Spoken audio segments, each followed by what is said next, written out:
Yo, guys, wait, welcome to the Coast Connection, Embrace the Power with Christina Callaway and my boy, Mike G. Yeah, Christina's in the ATL and me and Mike G now chilling down in Tampa doing our things. Hey, guys, today we're going to talk about several different things. But one thing we're going to talk about we need to bring awareness to was last week was Overdose Awareness Week. Now we're going to talk about, there we go, Suicide Prevention Week.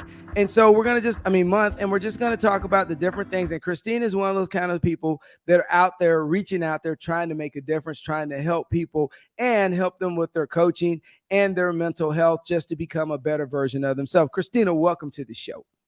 Thank you for having me. I appreciate you both. I guess I can tell my followers he came through with his promise. When he was there the last time, he said he was going to have me on, so it happened.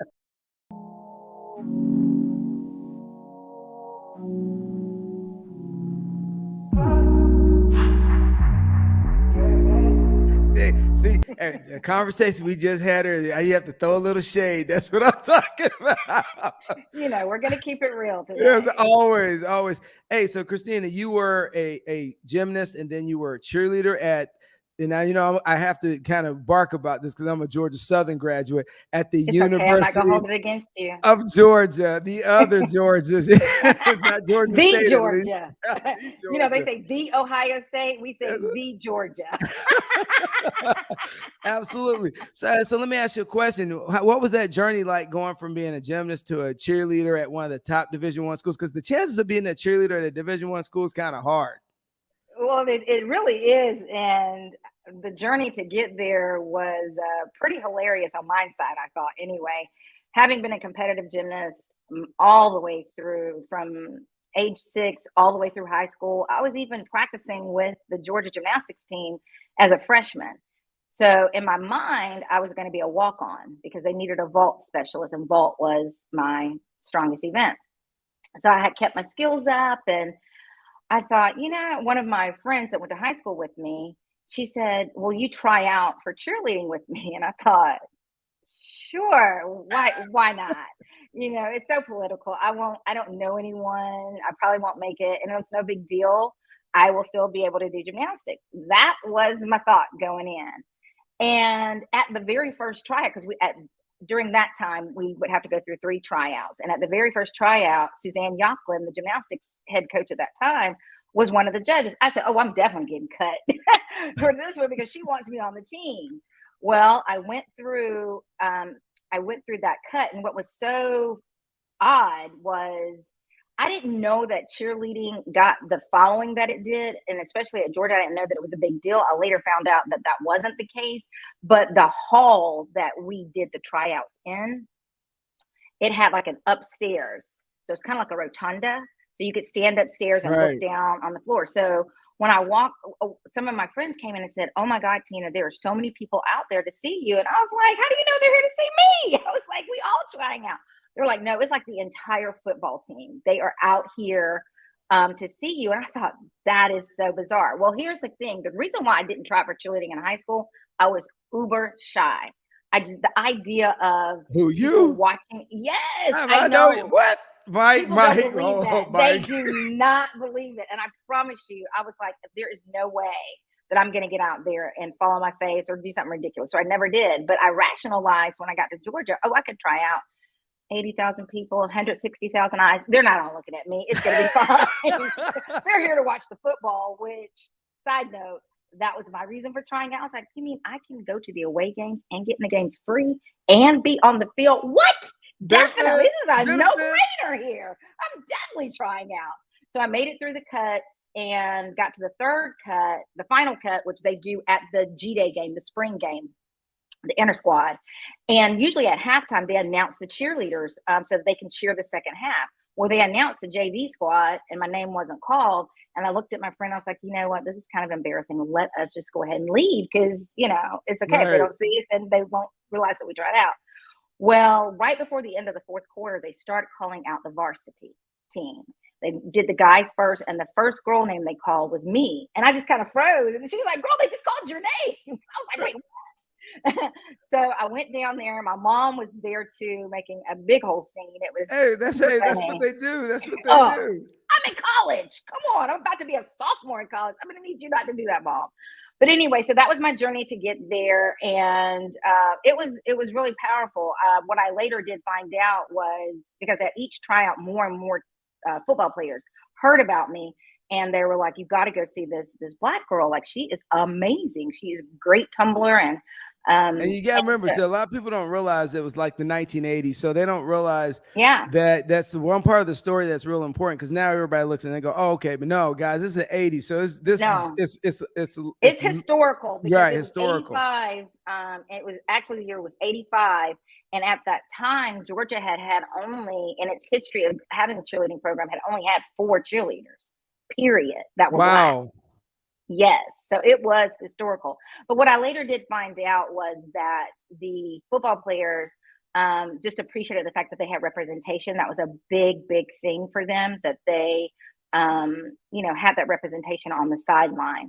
And I enjoyed it. I mean, I learned a lot of life lessons, some that I'm still holding on to, some that I have, done better. And so, yeah, it was a great fun experience, and one that I, looking back on it, I kind of wish I would have done the gymnastics, because that's just my first love.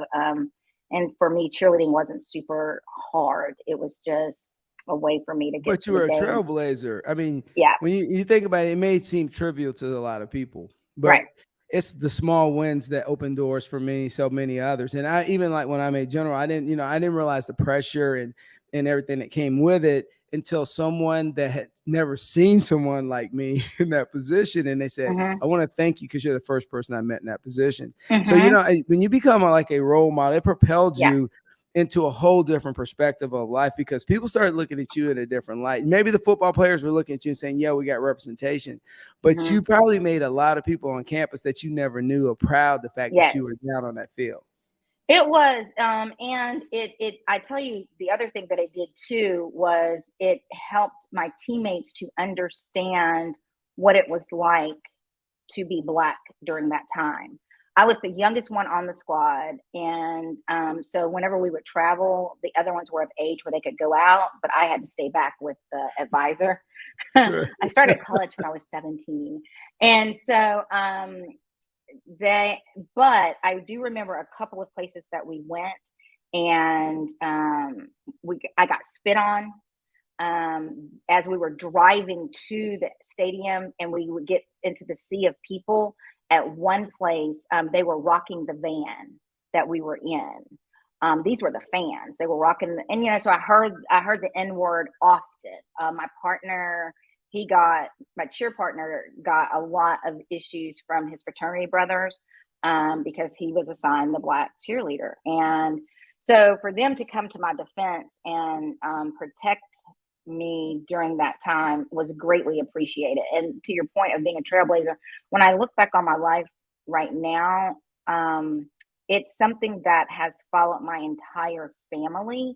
My dad was a trailblazer in many instances. He took on an entire company. It was Westinghouse at the time. Yes, I And know it. That was back in the day. yes, he sued them for discrimination and won. Wow. And so, as anybody knows, when you go up against a big machine that has deep pockets, it is not a quick thing. It happened for years, and it impacted our lives like 10 years at tremendously. least. We had to be very careful about, where we would go. Our dog got poisoned. We would just it was, but as a young child going through that, it definitely built some character in me that I can do hard things, no matter how hard they are, how difficult they are. I can do hard things, and don't let oppression stop you from doing those things. So, being a gymnast, every meet that I would go to, I was the only Black. And I remember the first neighborhood that we moved into, we were the only Black family. So it was just kind of like there's this expectation of being this trailblazer of just because it has to be the first time for someone, and someone has to do it, and not everybody's willing to grab that assignment and embrace it and move forward with it. All right, and the reason I think I've gotten through so much, and I love how you just frame that, because being a trailblazer and having to set standards before we get into talking about what you do on your professional side, is that I always had to remind myself, and I always reflect back to the lady in Little Rock, the girl, that picture of everybody screaming at her. So anytime my students are talking about stress or like their lives are miserable and this, I put her picture up in my classroom on the screen, and they all go, "Why do you always show this?" I said, if you think you're having a bad day, this is a bad day. I said, and she set the standard and made the difference. So I said, I appreciate everything you've done. And I know right now that you're helping Fisk, because you told us, can you tell us a little bit about what you're doing at Fisk University? So everybody around the world is aware of the fact that Fisk University, which is an historically Black college, and university, it is the first one to bring in a gymnastics team. And yes, definitely props for that, because what I can tell you is, as a gymnast, as a Black gymnast growing up, the thought of being able to do gymnastics or continue my gymnastics at an all-Black institution, it would have meant the world to me. And for these young ladies, these 16 young ladies who are the trailblazers for this, it is phenomenal. And I actually know the head coach, Corinne Tarver, and she was a gymnast at UGA. She was the first Black gymnast at UGA. Yeah. I didn't go that route. She was the first one. So she is not only the head gymnastics coach at Fisk, she is also the athletic director, which is huge. Let's just talk about it being a female that is an athletic director, because their numbers as far as female athletic directors is very small. Yeah, she's like, she's definitely an icon. Definitely an icon. And so I did Brown Girls Do Gymnastics, which is a nonprofit organization that helps Black youth through with acrobatics, tumbling, gymnastics. They were the ones that spearheaded the, I guess what you would say, the petition for HBCUs to bring in. So they were very instrumental in terms of bringing gymnastics to Fisk. And they had a conference this past July where they asked me to come and do a couple of workshops with the parents and also with the athletes. And even though this particular workshop was not, Fisk didn't have anything to do with it per se, because it was a Brown Girls Do Gymnastics one, it was housed at Fisk University. Which is great. It was awesome. I mean, so awesome, because the athletes got to interact with those 16 young ladies that are on the gymnastics team, and just to see their eyes get so big and be able to look up to someone that looks like them. And it was just so inspiring. And so we did a panel discussion at the end of the conference, and one person stood up in the audience and said, well, where is everyone on mental health in sports? And of course, that was right down my alley. And I, shared with them what I do, that I am a performance and mindset coach for athletes, parents, coaches, and organizations. And that I was in negotiations with becoming a performance and mindset coach for an acrobat and tumbling team here in Georgia at a small college in Georgia. At Emmanuel College. And so Corinne stood up and said, and I want her here, so I need you all to fundraise. That was in July. And by August, we had done all the negotiations, and she, has brought me on as the gymnastics team's performance and mindset coach.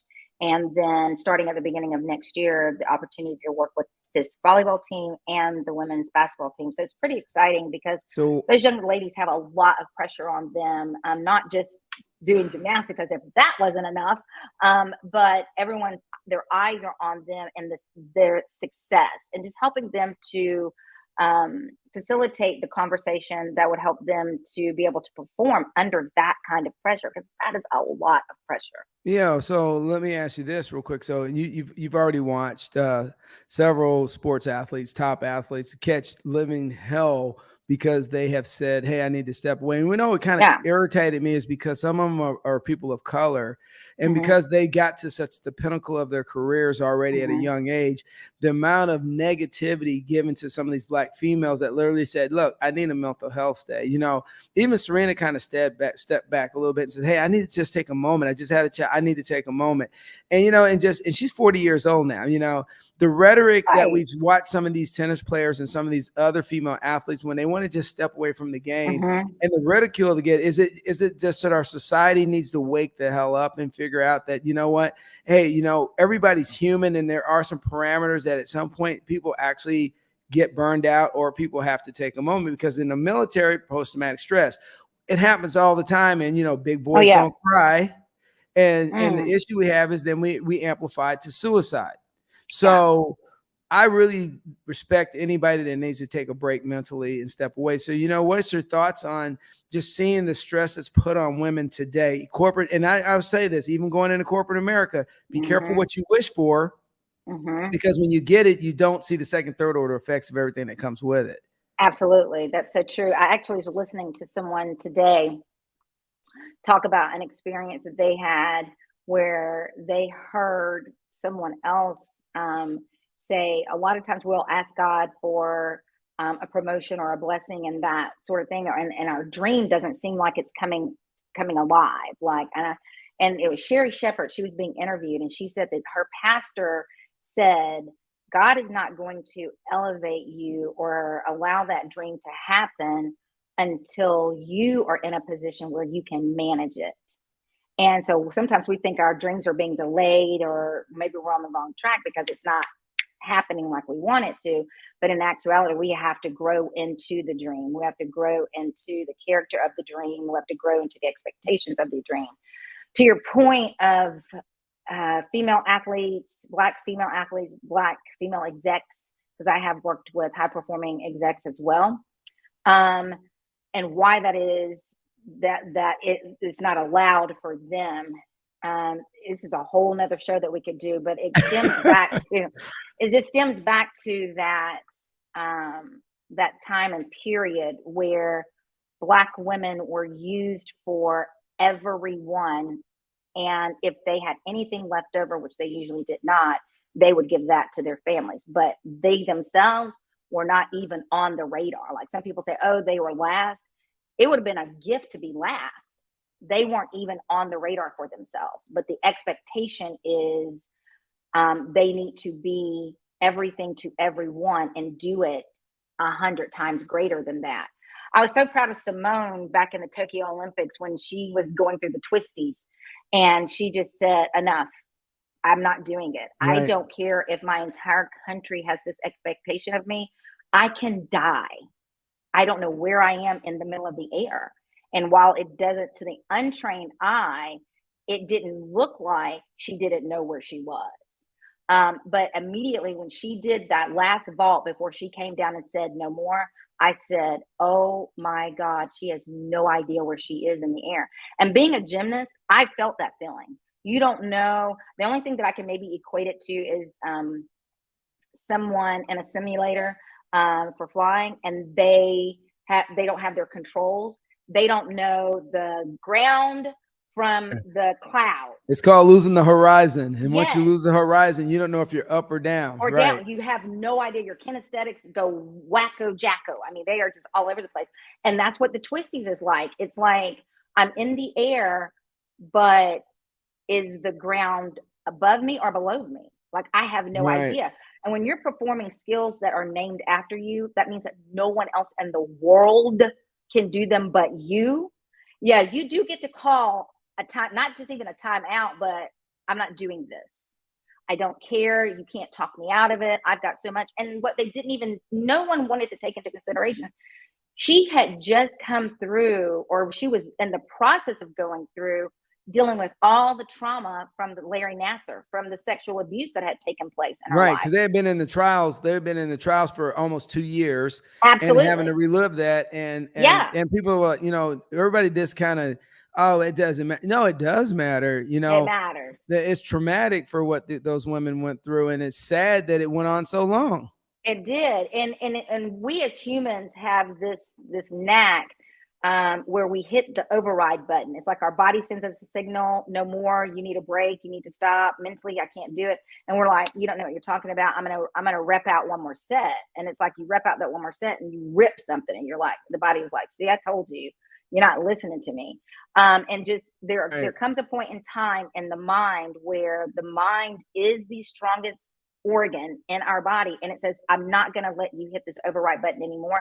I'm going to shut it down. I'm going to shut everything down. Things that you used could do with ease, you're going to struggle. You're not even going to be able to do those because you don't have enough sense right now to protect you.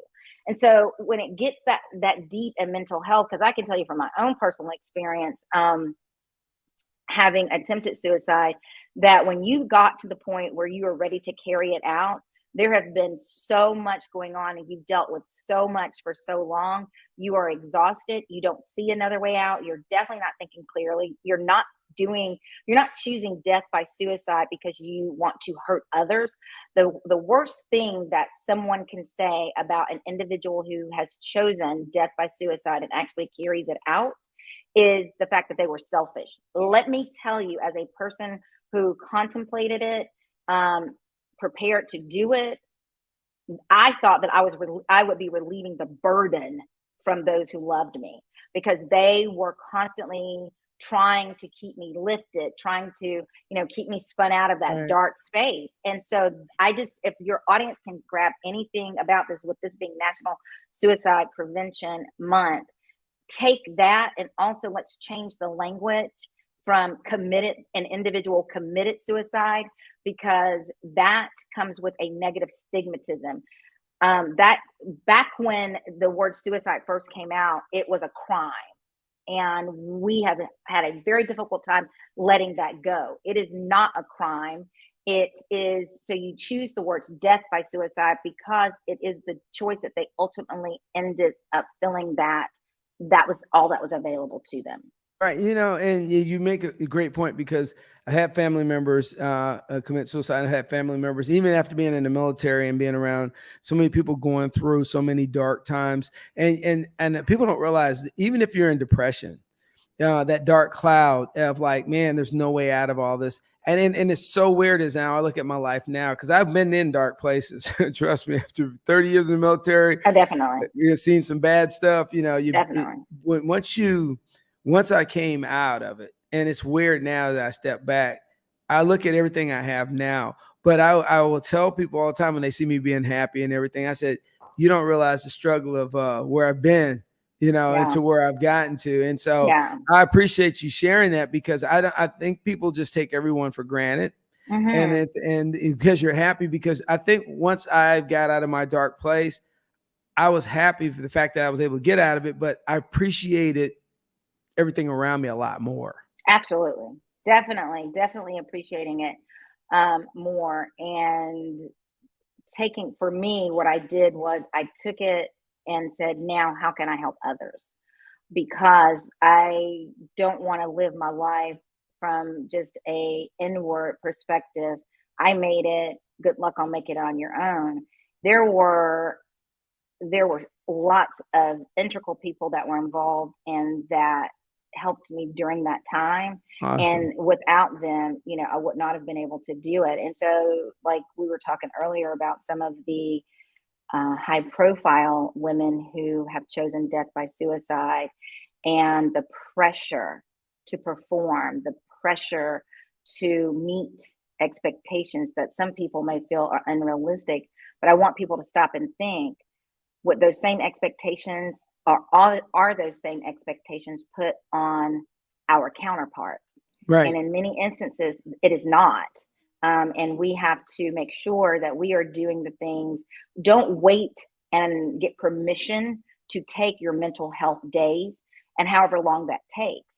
You deserve that. You've got to give that to yourself. And I always equate it to being on an airplane and them giving you the instruction, in the event that this plane loses pressure, Right. your mask will fall down. You put yours on first, and then you assist someone else. And that analogy, I think, because it gets overused a lot, that people don't understand the significance of that.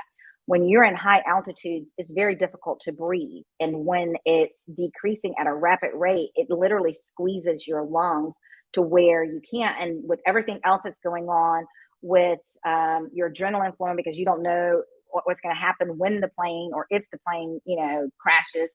So you're not thinking straight. You need to be able to breathe to get oxygen to your brain so that you can do that trauma response, which is flight. We want to get out of there. And a lot of times with the mental health and the athletes that I've worked with over the many years I've been working with them, they go through that trauma response of freezing. So people are very familiar with fight and flight. Right. That freeze is the one where your mind's like, you're not going to keep overriding me. This is not safe. You're not safe, but you don't know it. So I'm going to freeze you out. And so the athletes get really bummed about it because they're like, but I was just doing this and I don't understand why I'm not anymore. So they'll label it as I've got a mental block. And that's not, there's a difference between a performance block and a mental block. And a performance block, you can figure it out, dial things back, put yourself in a safe situation where your body feels like, okay, I can handle this, and then gradually come forward out of that. A mental block is where there are obstructions to you being able to move forward. And it is identifying those obstructions and removing them. Whereas with performance block, it's usually that you have started going too rapidly and you're moving at a rapid pace where you aren't ready yet in a safe way.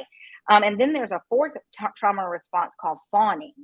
And it's just like what it says. When you think about a fawn, how they just kind of stand there and, look around, right? Yeah. And they just kind of look around, or they acquiesce. It's like they're in agreement with everything that is said for them, about them, as in terms of what they're supposed to do. They're going to acquiesce in that situation to their detriment. So that's fawning. It's like, as long as I keep this individual happy, as long as I'm doing what they're asking me to do, then everything's going to be fine in my life. And that's a trauma response. And that is not good for them either. So what I'm really thrilled about is the fact that when Simone, being on the stage that she was on, put mental health on the map from the perspective of, for women, it's okay to take time for yourself. That's right. And as well as for athletes, it's okay to be in charge. Like, your performance is your performance. No one owns you or your performance. And I think a lot of times especially when it comes to athletes where people pay to go to watch them perform, people get this misnomer and this misconception of, well, we're paying their salary. That is so narrow-minded and so twisted. It's kind of like when a woman has to take off for for mental health or for having pregnant or whatever, and the guys in the office will go, well, she's off again. Well, yeah, because you ain't had a baby. You ain't, you don't have to take care of the kid. But your wife takes off and you're at work. Just the hypocrisy of the system kills me sometimes. Yes, definitely. And I'm really glad that a lot of organizations are doing paternity leave for fathers and encouraging them to be there with their families and going through that as much as they can. Because to your point, men aren't going to they can't physically experience all that's going on with a woman. But being able to be there through those, that first month and a half or so, it is vital in terms of the bond that it creates for the family, for the father and the child, and as well as for the husband and the wife, so that they can, there's a new shift in their relationship, and having to be able to figure that out, they need that space.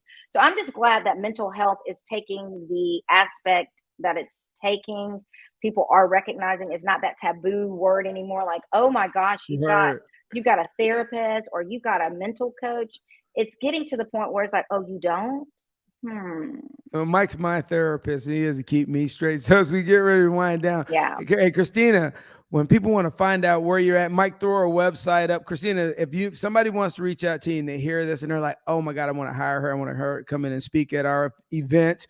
How do we get her? So Mikey, show it. There we go. There you go. So basically go to my website, which you see right here, and just schedule that call and we'll work it out. We'll talk it out. Also, Follow me on all of my social media. I've Oh, made yeah. it super easy for you all.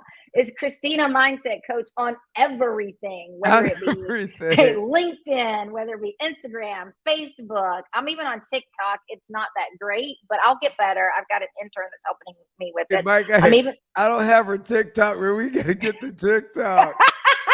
it looks bad right now. It's okay though. There's room for growth. I've even started a Pinterest page because a lot of people look up information and they want, help. So my social media person is helping me to develop that.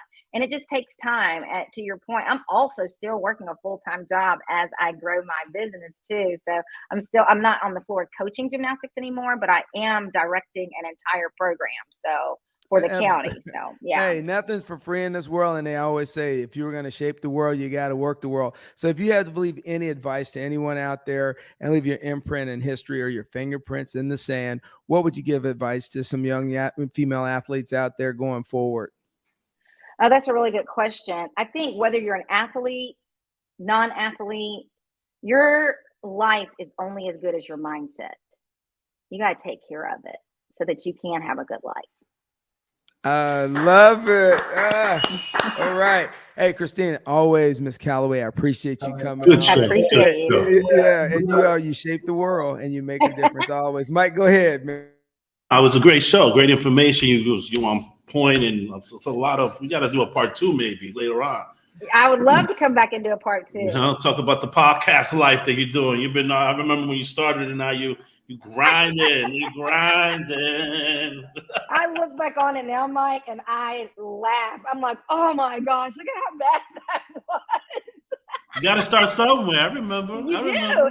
Everybody has a beginning, and we learn and we grow from it, and it's okay to do hard things. We all can do hard things, and just because something's hard, do not shy away from it, even if it means partnering with someone to help you to to facilitate that mindset shift. That's what I do. You don't have to do hard things alone, but you can do hard things. We all can.